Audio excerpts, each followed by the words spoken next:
Hi guys, welcome back to my channel. Today I'm going to show you how you can fix Instagram highlight loading problem. This is the easy solution for you.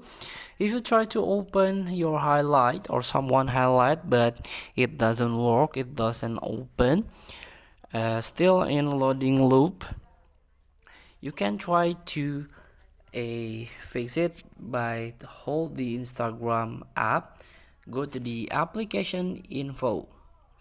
Here you can tap on storage usage and you can clear cache.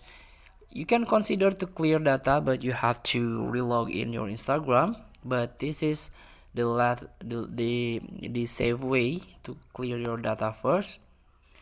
And of course, don't forget to update your Instagram. You can go to the Play Store and you can try to search Instagram, and you can open and update into the latest versions. So the latest version is this one. As you can see, this is the number of the latest versions, and update on September 9 2024. Feel free to try. Thank you for watching. Don't forget to comment, like, and subscribe, and click the button below. See you in the next video.